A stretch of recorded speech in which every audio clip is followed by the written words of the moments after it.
Ovidio Cristiano Rode, médico, e hoje estou na live às 10h30 da SIC.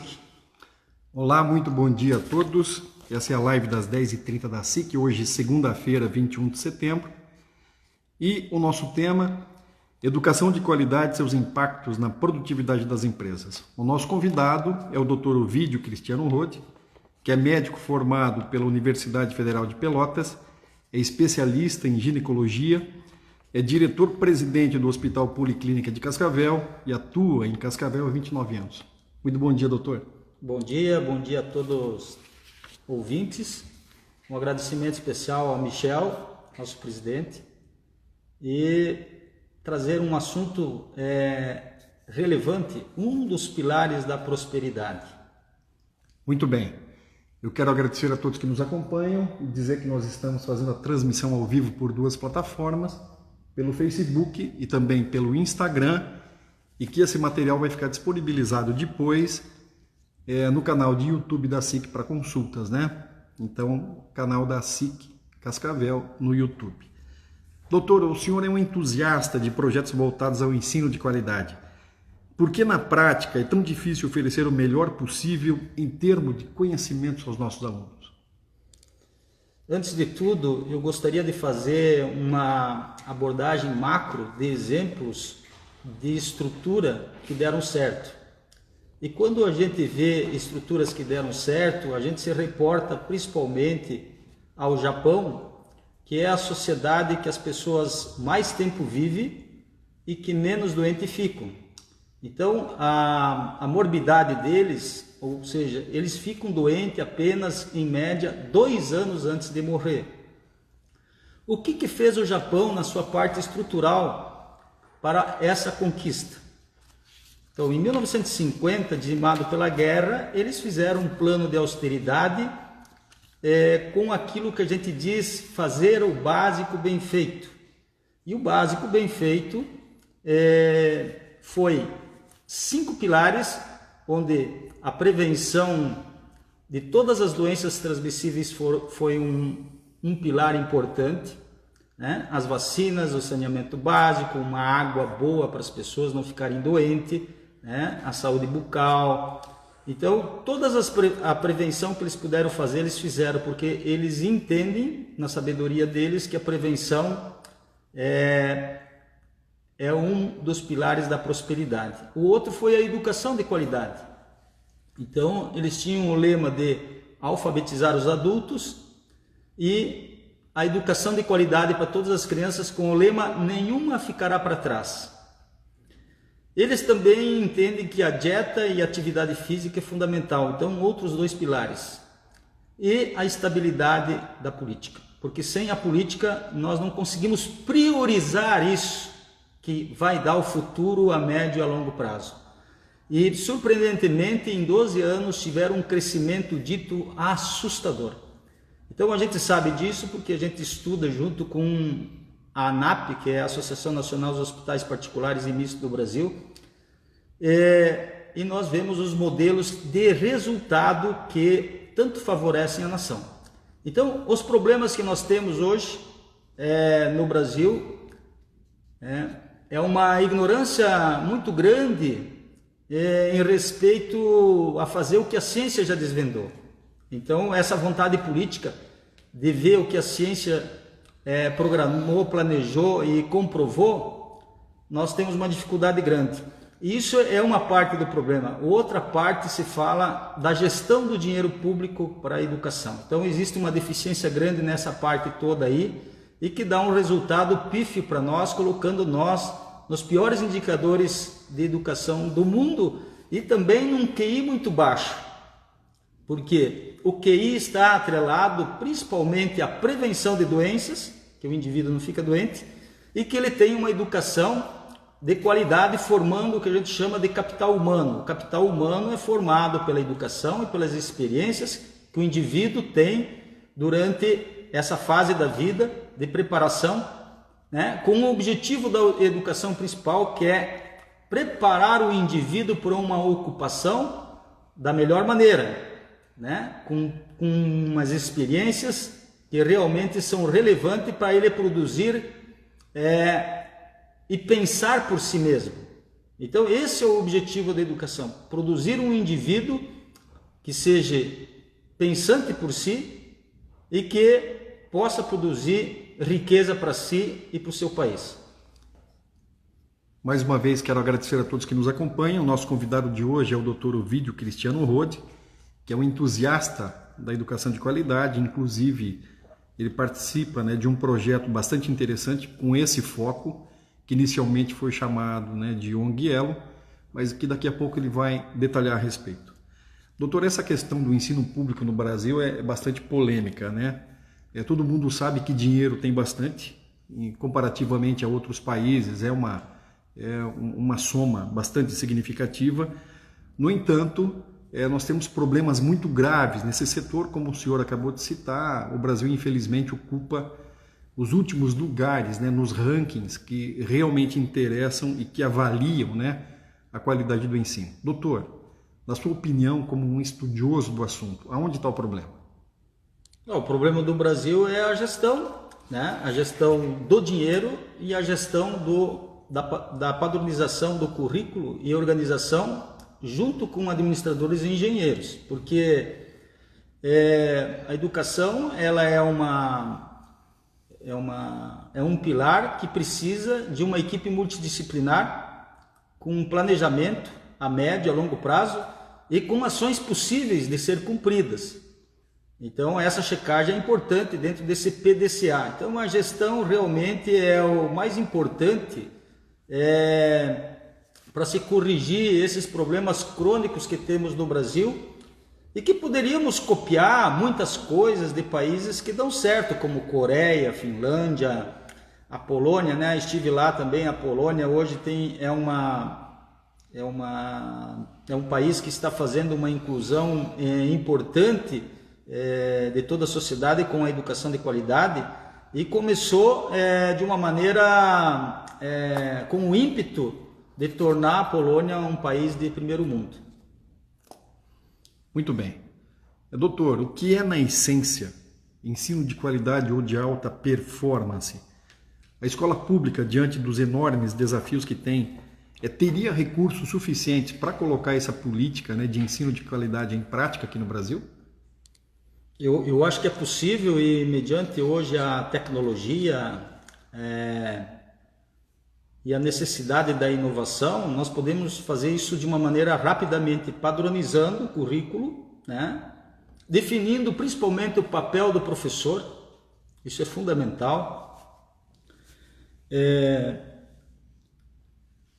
diminuindo radicalmente a parte administrativa da escola, porque temos muitos funcionários hoje. Se você for comparar o Brasil com a Coreia, por exemplo, o Brasil tem para cada professor um e meio funcionário administrativo para dar suporte. Já a Coreia tem 0,30. Nós temos mais ou menos 5 vezes mais funcionários para dar assistência aos professores, que deveriam ser radicalmente diminuído, já que o foco é capacitar, melhorar os professores. Então, nós sabemos que num primeiro momento se faz necessário colocar todas as crianças na escola e nós sabemos da deficiência que nós temos dos professores bons. Como faz para melhorar a condição dos professores? Nesse primeiro momento, treinamento e capacitação constante, né?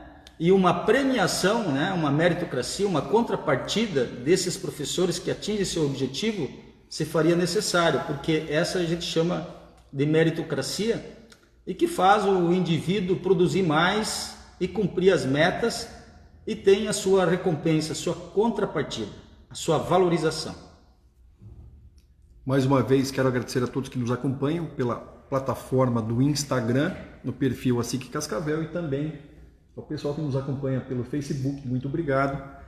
O entrevistado de hoje, do tema Educação de Qualidade e seus impactos na produtividade das empresas, é o médico formado pela Universidade Federal de Pelotas especialista em ginecologia, diretor-presidente do Hospital Policlínica Cascavel e que atua aqui na cidade há 29 anos, o doutor Ovídio Cristiano Rode. Doutor, várias questões polêmicas, né, circulam esse ambiente do ensino no Brasil.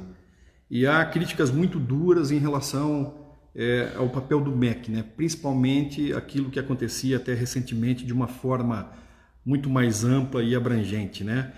Qual que é a opinião do senhor, né, de, em vez de se priorizar as coisas que realmente interessam, com resultado prático, produtivo, que gere, né, uma nação mais próspera, fique se elaborando, por exemplo, cartilhas com viés ideológico, né? O senhor tem uma opinião formada a respeito disso, doutor?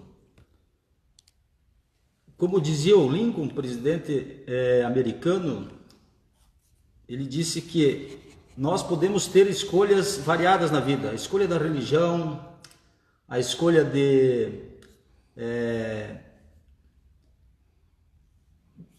enfim, do seu trabalho, da sua profissão, mas perante a lei nós temos que ser todos iguais. Quando você dá uma ênfase nesses assuntos na escola, você está destoando do que realmente é o objetivo da escola. Preparar o indivíduo para uma ocupação da melhor maneira, enfatizando principalmente a leitura e a matemática. É isso que vai dar uma coordenação maior. Essas práticas, essas habilidades, elas são decisivas e determinantes para a vida adulta. Então, quando você foge do papel do professor, do papel do currículo básico, e você introduz coisas pessoais, né, de religião, de sexo, então você está destoando a função da escola, né? E isso nós precisamos, então, ter bem claro qual que é o papel da escola e qual que é o papel do professor. Doutor, agora entrando de uma forma mais específica, né, na questão do ensino produtividade de empresa, gostaria que o senhor fizesse uma breve recuperação histórica aqui, dessa ONG Elo, da qual o senhor participou, e os desdobramentos que ela vem tendo, né? O senhor disse aqui, inclusive, no início do nosso encontro, que em alguns municípios do Brasil o projeto está em desenvolvimento e com bastante êxito, né? Por favor, doutor. Trabalhei muito em saúde pública e vi que trabalhar na parte curativa é ineficaz e o resultado é muito ruim. Então fui estudar para ver o que realmente faria diferença para o indivíduo, para ele fazer a prevenção de tudo isso. E claro que cheguei lá na prevenção e na escolaridade. Então escola, educação de qualidade e a prevenção.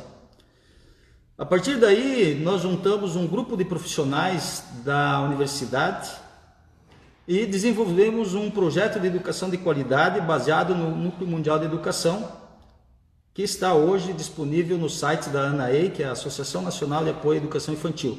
Isso foi sugerida pela gestão municipal, foi sugerida em alguns outros municípios. Em alguns outros municípios isso está funcionando, em alguns estados do Brasil.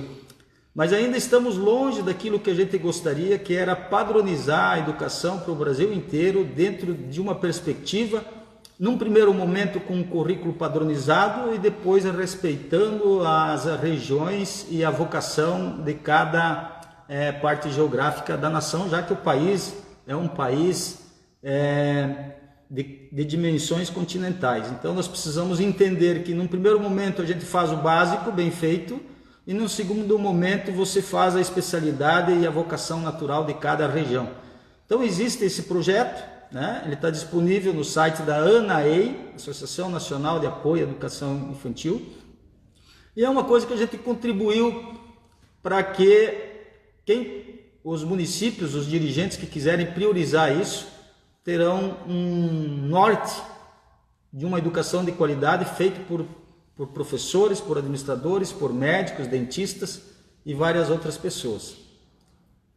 Doutor, uma outra questão importante e que sempre entra no debate é o envolvimento e a participação da família no cotidiano do aluno na escola.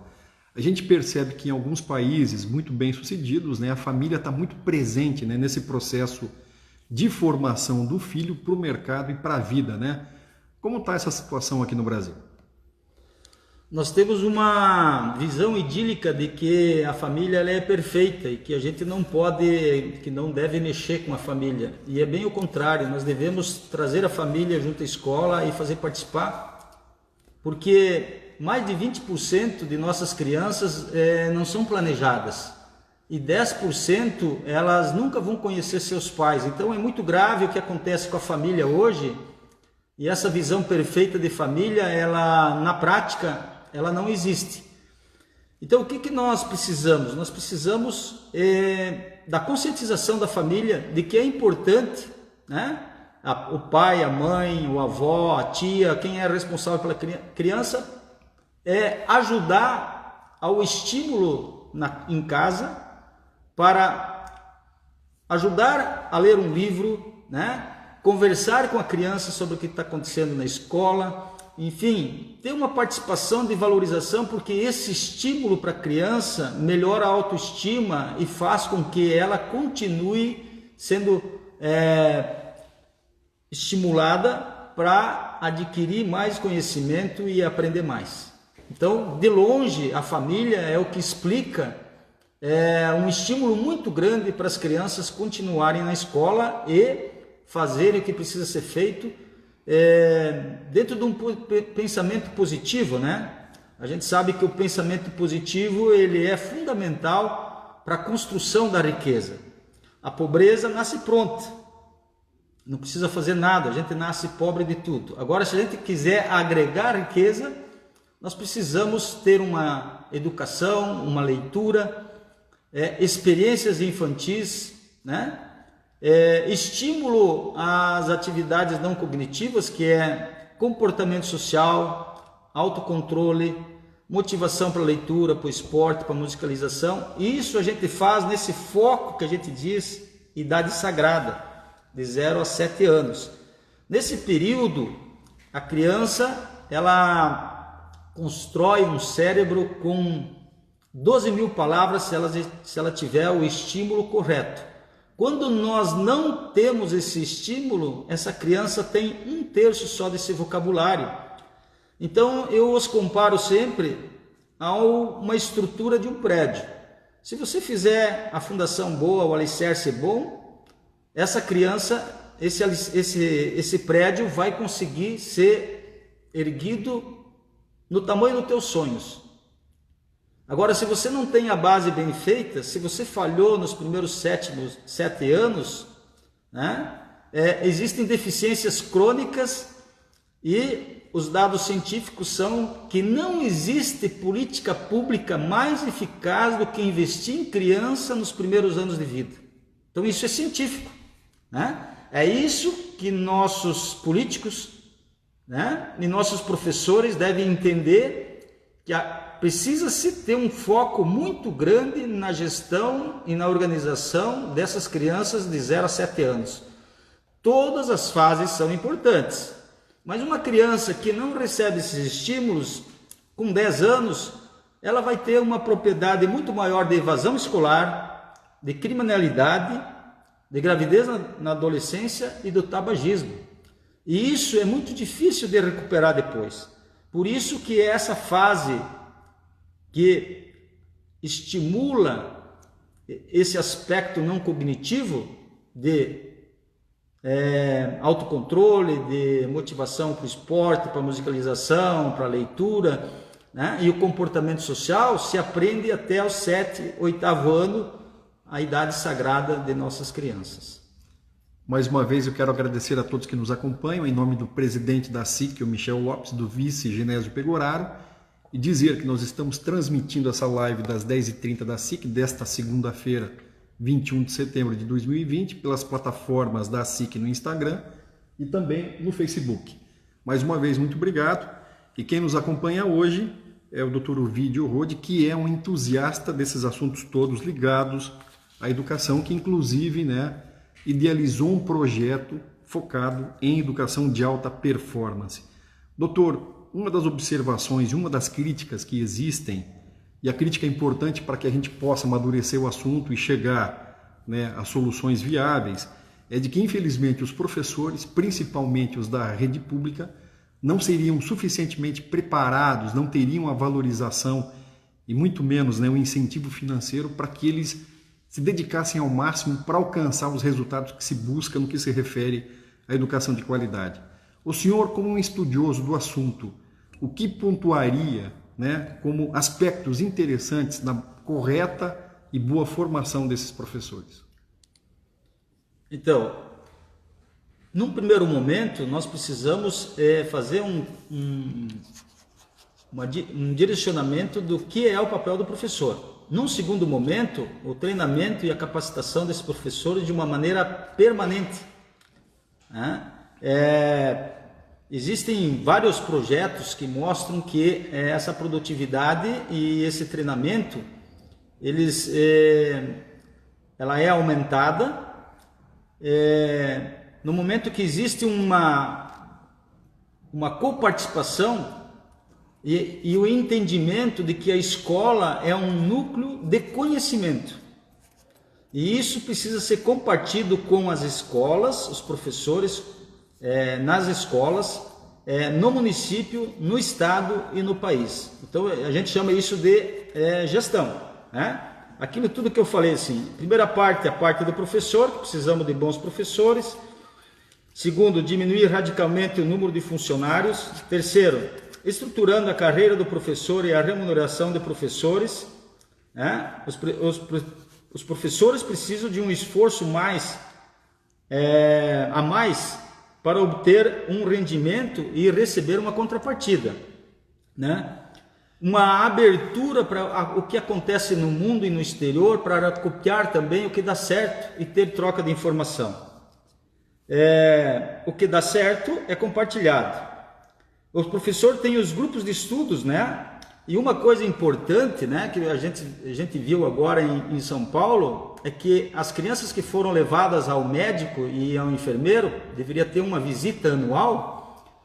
Essas crianças, 50% tinham problema de visão ou de audição. Então dificulta o aprendizado, principalmente nessa fase aí inicial. Então é importante uma consulta médica e com o enfermeiro durante esse período, uma vez por ano. Isso aí contribui para corrigir as dificuldades de aprendizado que se fala de alguma doença que pode ter aí e atrapalhar muito, né? Muitas escolas podem fazer o treinamento de férias, que a gente chama, né? Uma semana de imersão. E o planejamento de longo prazo, que é planejar para 2 anos, pelo menos, e ver se vão cumprir, né? Se certificar de que vão cumprir essas metas. A padronização do currículo, que eu já falei, né? E vencer os desafios, né? As dificuldades com o aprimoramento do trabalho do professor. Isso aí a gente considera que é relevante, né? O papel do professor e a qualidade do professor.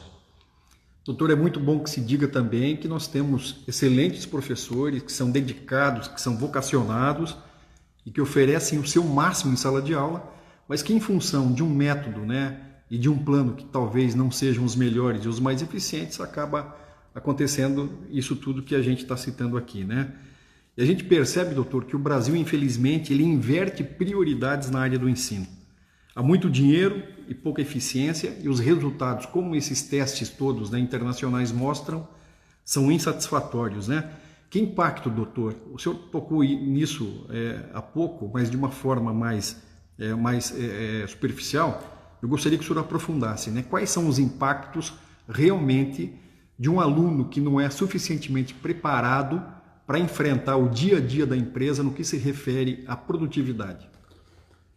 Um aluno que não recebe uma educação de qualidade, normalmente, né, no caso do Brasil, em média, só produz 20% que produz um americano. Então, nós temos um déficit de 80% que seria melhorado. Esse é o desafio. Na produtividade e na eficiência da produtividade, porque ele erra muito e isso tem um custo para o empresário, né? Então, o Brasil é um país que tem indicadores sociais muito graves por causa da falta dessa base aí que eu falei para ti, que é da prevenção, da educação, da dieta, da atividade física e da necessidade de uma política que dê ênfase, que garanta isso, né? De todas as maneiras. Porque se você garantir toda essa prevenção, o QI vai aumentar. Quando você aumenta o QI das pessoas, você diminui o desperdício, você aumenta a produtividade, você diminui conflitos, diminui processos, melhora a organização social toda, diminui o tratamento de pacientes graves, porque muitos vão fazer a prevenção e não vão ter aquela doença. Então, é uma cadeia onde a gente chama isso de ciclo da pobreza e da miséria. Você combate o ciclo da pobreza e da miséria melhorando o QI das pessoas, porque elas se cuidam mais, valorizam mais a si, a sua família, têm uma comunicação melhor, menos conflito e a prosperidade. Então, produz mais, produz bem feito, exporta mais e enriquece. Quando você pega o Japão, você vê que eles atingiram essa performance. Se você vai para a Coreia, também, a Finlândia também. Então, a produtividade está diretamente relacionada à educação, à formação desse capital humano nos primeiros 17, 18 anos de vida, né? Que é a base que todas as crianças e os adolescentes deveriam ter para ter uma inovação e uma eficácia maior na produção de tudo. E a relação também entre patrão e empregado, que vai ser o reflexo dessa vida da infância e da adolescência na vida adulta. Doutor, nós temos alguns comentários aqui que eu quero ler.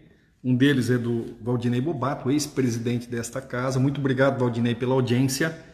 E o que ele diz é o seguinte, que o doutor Ovídio é um grande estudioso, tem ideias fantásticas para a área do ensino e essas ideias todas deveriam ser melhor aproveitadas, principalmente no setor público.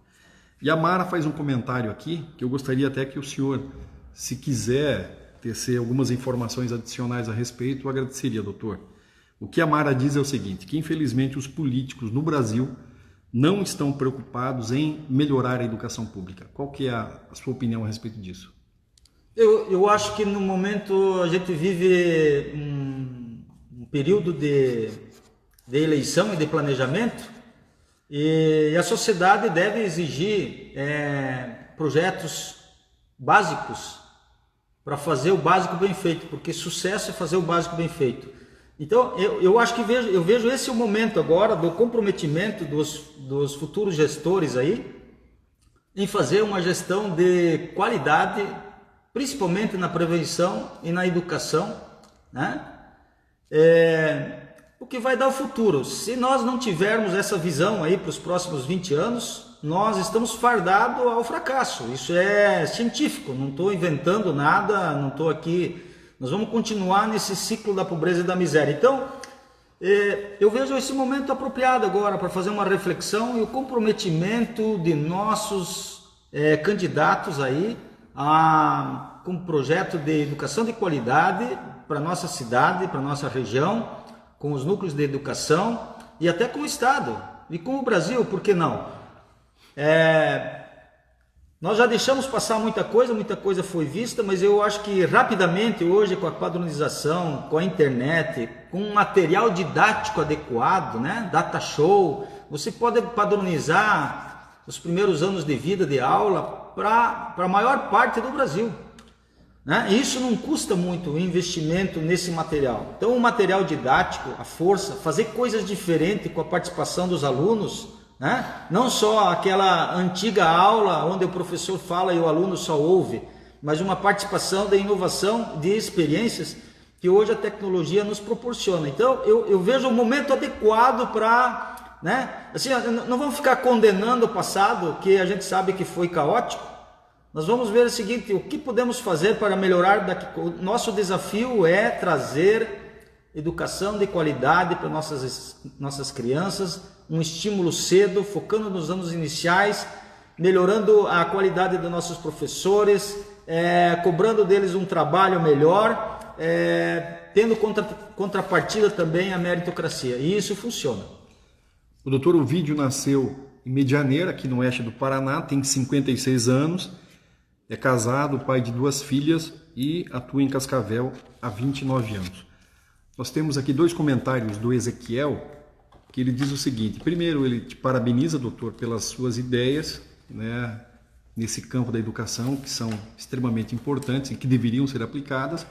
Ele diz que a escola deve ser um polo de desenvolvimento integral. E ele diz também que a gente tem que repensar essa questão das universidades e que o Sistema S e as associações comerciais são fundamentais para debater esse novo modelo, né?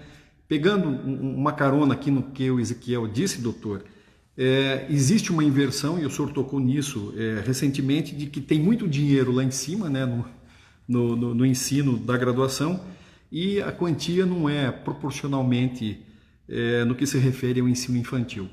Existe clima para que nós tenhamos hoje um debate nacional, doutor, que reconsidere essa questão de uma forma que realmente venha a corrigir essa distorção, para que nós tenhamos mais dinheiro na base, né, nesse ensino infantil e inicial que o senhor tocou como imprescindível? É o momento propício para colocar para os nossos governantes o que a ciência já desvendou, né? E que muitas vezes eles não estão dispostos a executar. Então, estamos aí num pleito agora de eleição. A sociedade brasileira necessita disso, né? O progresso do país depende da educação, cada vez mais, né? A tecnologia hoje ela é importante, precisa se saber lidar com isso. As habilidades básicas precisam ser enfatizadas e desenvolvidas de todas as maneiras, principalmente a leitura e a matemática, né? Isso aí é básico, né? O básico dos básicos. E aí, eu acho que as associações, todas as agremiações, é o momento de cobrar, de exigir gestão, de como fazer uma proposta viável, né? E que não chegue daqui 4 anos, não se conseguiu cumprir. Então, o monitoramento disso, dentro do que é possível fazer, com a tecnologia que nós temos hoje, poderíamos fazer o Brasil um crescimento igual o Japão fez em 12 anos de trabalho. As escolhas de nossos políticos eu acho que são importantes, porque um político só vai providenciar uma ênfase nessa prevenção e nessa educação se ele tiver dentro de si, porque nós temos muitos políticos que são ignorantes criativos, então enganam bem, e com a tecnologia hoje isso vai diminuir muito, nós vamos conseguir selecionar melhor nossos políticos. Então, a hora que você for escolher o político, veja da onde ele veio, o que ele construiu, o que ele cursou, se ele tem uma vida reta. É fundamental no propósito de construir uma grande nação, que eu vejo agora com a tecnologia uma inovação fantástica, para padronizar a educação no primeiro momento e alavancar todos esses sonhos que nós temos aí de ter nossas crianças com alto QI. Você vê que um brasileiro tem um QI de 84 a 89 pontos apenas. Quando você vai para os países que estão em melhor performance, como os asiáticos, os japoneses, os coreanos, os chineses, nós temos o topo, que é em torno de 104 a 107 pontos. Isso só é possível melhorar, e o QI do brasileiro vem diminuindo cada ano agora de uma maneira assustadora. Nós só vamos melhorar se nós dermos ênfase nesse básico bem feito, que então a gente diz assim, sucesso é fazer o básico bem feito. Doutor, o senhor tocou numa questão extremamente importante, que é a da inovação e da utilização das novas tecnologias nos mais diferentes campos e também no ensino, né? Que lições, na sua opinião, essa pandemia? Nós tivemos aqui na semana passada a presença na SIC Labs, que é uma aceleradora de tecnologia aqui da SIC, que é aberta a todos os empresários, a presença do Edson Mackenzie, que é considerado o melhor mentor de startups do Brasil. E ele disse, eu fiquei inclusive espantado com a informação que ele deu, todos nós sabemos que houve um avanço da tecnologia em 6 meses de pandemia. Todos nós pensávamos que fosse algo em torno de 5, 10 anos. E o Edson Mackenzie veio aqui com um número que realmente ele traz muita curiosidade e, de certa forma, apreensão também, dizendo que em 6 meses de pandemia a tecnologia avançou em 60 anos. De que forma, doutor, de uma maneira prática, né, as escolas principalmente podem utilizar e devem utilizar a tecnologia para preparar profissionais melhores para o mercado? Então, isso participa da gestão, né? Quando você tem uma situação de estresse com um inimigo invisível, como essa peste chinesa que dizimou muita gente no mundo, nós devemos pensar o seguinte: a reflexão é a seguinte: se você tem um problema sanitário, quem que deve lidar com esse problema sanitário? É o filósofo, é o político, ou são os hospitais, os médicos, os enfermeiros que estão aptos a fazer o direcionamento desse problema, principalmente trabalhando com a prevenção e usando o que tem para evitar mortes e evitar complicações? Houve um grande equívoco, onde morreram, pelo menos eu calculo, como o cientista Ricardo Zimmermann diz, que pelo menos 30% dessas pessoas não teriam morrido se tivesse feito o tratamento precoce. Então é um grande absurdo dizer fique em casa e espere para ver o que vai acontecer. É um grande absurdo, é um equívoco. E também é um equívoco o Supremo Tribunal Federal lidar e determinar o que o Ministério da Saúde deveria fazer. Se tu tem um problema no teu carro, tu não leva no filósofo, tu não leva no político, você deve levar no mecânico. Mas, em contrapartida, é isso que você falou, dentro da semente mora uma árvore. A crise fez com que a gente fizesse ajustes e inovações inimagináveis. Se cresceu muito na inovação. E isso pode ser feito nas escolas também. Então, é um momento de reflexão, é um momento de estimular os professores a desempenhar o papel que deve ser de construir um novo indivíduo para a sociedade, né? Um indivíduo que pense por si mesmo, que possa ser produtivo.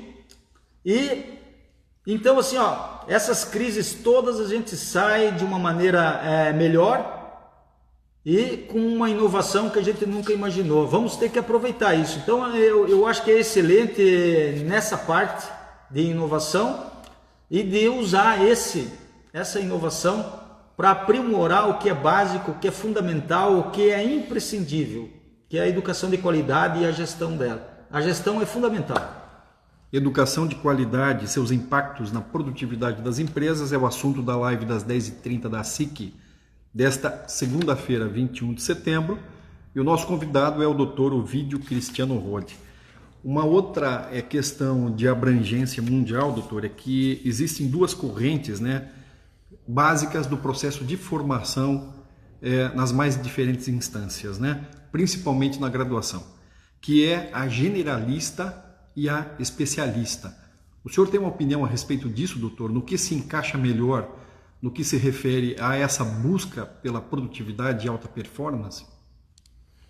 Senhor, quando a educação é boa, quando o capital humano é bom, ele vai produzir de uma maneira independente dessa graduação. Vou te dar o exemplo da Alemanha. 52% dos alemães, eles não têm faculdade, mas eles têm uma formação muito boa, uma organização muito boa, experiências muito boas para trabalhar na parte técnica. Então, nós, claro que precisamos de bons cérebros no Brasil, precisamos de universidades, né? Mas isso não é o fundamental. O fundamental é formar indivíduos até 17, 18, 19 anos que tenham condições de fazer escolhas, até se vai continuar na parte da educação ou vai para o trabalho técnico. A produtividade alemã é uma das maiores do mundo, mas não precisa toda essas circunstâncias de todos os indivíduos ter faculdade nível superior. Então, para o Brasil, eu penso assim que primeiro nós temos que fazer o básico bem feito, né? Como fez a China. Primeiro colocou as crianças todas na escola, depois capacitou os professores, desenhou o papel fundamental dos professores, né? E num segundo momento, então, pensar nas universidades estruturadas para ser produtivas, porque você veja bem assim, olha, uma coisa grave na produção de nossas escolas, 80% de nossos mestres e doutores estão nas faculdades ainda. Nos Estados Unidos e na Alemanha é o contrário, 80% estão na iniciativa privada produzindo mais e só 20% permanecem nas faculdades e nas universidades. Então esses valores eles precisam ser mudados. Nós precisamos entender que devemos investir muito mais na base do que na parte superior. A parte superior vai acontecer e vai evoluir se nós fizermos o básico bem feito. No Brasil nós invertemos isso. O Brasil investe 7 vezes mais na escola superior do que na base. Não tem sentido, o resultado é muito ruim, é pífio. E muitos professores estão doentes porque não encontram um objetivo e um resultado que eles gostariam. Então nós precisamos conversar com nossos professores, nossos mestres, para colocar eles num padrão, né? Na padronização e na regulamentação, para que eles tenham um norte, então se sintam úteis, porque realmente o cara, quando não se sente útil na vida, ele fica deprimido, ele fica improdutivo, ele fica doente, ele falta, ele não tem uma motivação para dizer assim, olha, estou fazendo o que é de melhor no mundo, um ser humano organizado, pronto para a sua vida, capacitado, vai errar menos, vai produzir mais, vai desperdiçar menos, vai ter menos conflito e a sociedade vai viver melhor, com menos acidentes, menos doença. Então é esse o objetivo que a gente vê da inversão de valores e a tentativa de se corrigir tudo isso. Doutor, uma crítica histórica que vem de décadas aqui na região e que é uma redundância do que acontece no Brasil é que a universidade, principalmente a pública, ela estaria muito distante, né, das empresas, das entidades produtivas, ou seja, que não existiria uma parceria efetiva para produzir pesquisa aplicada com resultados práticos do mercado. Na semana passada, nós tivemos aqui nessa sala a presença do secretário de Estado de Planejamento, Valdemar Bernardo Jorge, e o superintendente da SET, né, que é a Secretaria de Ciência, Tecnologia e Ensino Superior, o Dr. Aldo Bona, e nós estivemos aqui numa reunião com representantes de entidades e com a presença também do Alexandre Weber, que é o atual reitor da UniOeste. E a proposta do governo do estado é justamente essa, de estabelecer um canal de integração e de comunicação que aproxime a academia, né, as universidades públicas, e isso vai acontecer em todo o estado, das empresas e das entidades produtivas. O senhor entende que esse é o início de um debate que pode ser produtivo para o Paraná? Penso que sim. Eu acho que todos os níveis de integração são importantes, mas realmente o Paraná, nossa cidade, o indivíduo só vai melhorar mesmo a hora que nós fizermos o foco nos primeiros anos de vida. Sem essa condição, a estrutura do cérebro do ser humano vai sempre estar limitada, a produção vai ser baixa e nós não vamos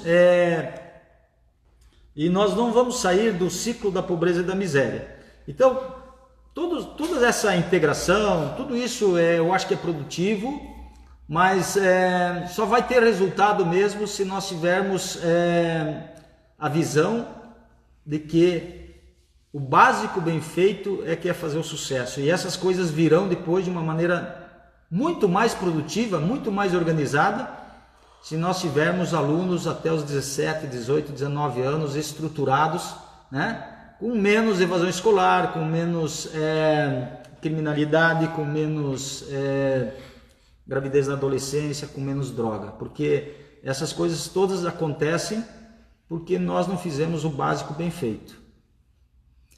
Doutor, pelo que o senhor disse ao longo do nosso encontro de hoje, bastante sérios nesse processo de formação.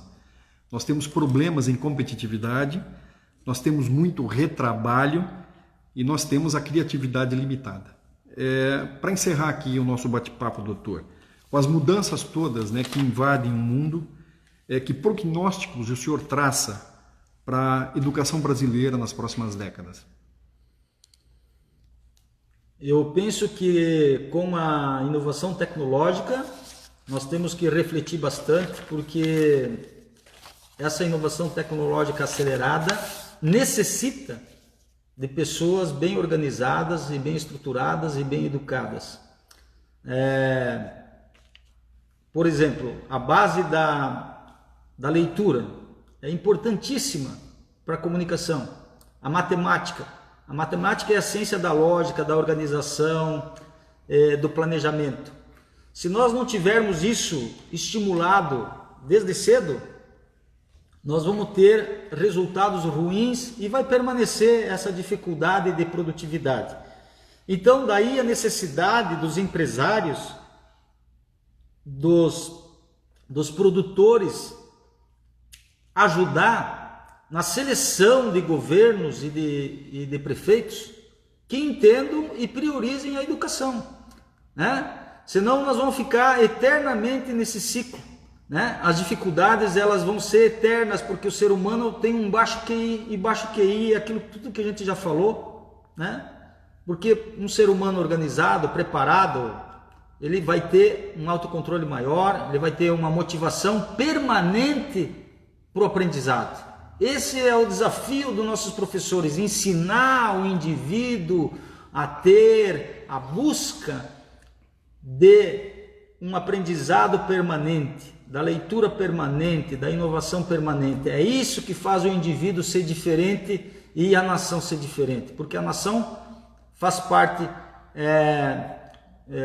com os seus indivíduos. Se nós não tivermos um capital humano organizado, tudo isso fica com dificuldade e fica limitado, né? E aí nós temos esses números todos que nos envergonham aí, né? Que a gente vê, né? Baixa produtividade, o exame de PISA é um dos piores do mundo, e somos campeões em violência, somos campeões em câncer, somos campeões em tudo que é ruim, né? Agora, eu vejo com boa perspectiva, né, essa reflexão nesse momento importante da nação do que a sociedade quer. E os empresários hoje estão ligados com a tecnologia, estão mais conscientes da seleção que a gente deve fazer de nossos representantes, que têm um compromisso realmente com a vida, com a verdade, com a transparência e com a evolução, porque a mentira realmente é uma desgraça para a nação, né? Você sabe que a mentira ela traz um resultado devassalador, e isso nós precisamos aprimorar. Eu vejo com bons olhos assim, eu vejo uma mudança importante de 2 anos para cá, em termos de governo, de liderança. Nós temos um governo que praticamente 2 anos está sem escândalo de corrupção, com muito pouca mentira, talvez, eu não sei se tenha mentira nisso, mas... Então, inovação acontecendo, um povo mais consciente e a informação chegando. Assim que nós vamos construir uma cidade melhor, né? Ele nasceu em Medianeira, tem 56 anos, é casado, pai de 2 filhas e atua profissionalmente em Cascavel há 29 anos. É médico formado na Universidade Federal de Pelotas, especialista em ginecologia e diretor-presidente do Hospital Policlínica Cascavel, Dr. Ovídio Cristiano Rode, a quem novamente, em nome do presidente da SIC, Michel Lopes, do vice Genésio Pegoraro e de toda a diretoria da SIC, agradeço por gentilmente ter aceitado o nosso convite de estar aqui na live das 10h30 de hoje. Mais uma vez, muito obrigado a quem acompanhou essa transmissão ao vivo pelo canal da SIC Cascavel no Instagram e também pelo Facebook. E dizendo que esse material vai ficar disponível para consulta, né, no canal do YouTube a SIC Cascavel. Doutor, mais uma vez, muito obrigado. Eu que agradeço o convite e gostaria de deixar uma mensagem aqui para que a gente possa alavancar a vida do ser humano na melhoria constante do aprendizado, combatendo a ignorância E existem vários livros que falam sobre isso, do que a gente pode fazer. Os livros todos do Napoleão Hill são importantes, né? Quem pensa enriquece, quem vende enriquece, A Lei do Triunfo, Mais Esperto que o Diabo, né? O livro do Peter Senge, né? A Quinta Disciplina, né? A Organização que Aprende. Livros de lideranças hoje existem fantásticos livros, tem as 21 imprescindíveis leis da liderança. É assim que vai fazer a gente evoluir, buscar a informação científica, fazer o que é científico, né? E não o que é populista. Então, eu deixo um grande abraço a todos, né? E agradeço muito o convite dessa participação importante que eu vejo para a nossa cidade, para o nosso estado e para o nosso Brasil. Muito obrigado. Obrigado por todo o vídeo, obrigado a todos que nos acompanharam e até a próxima.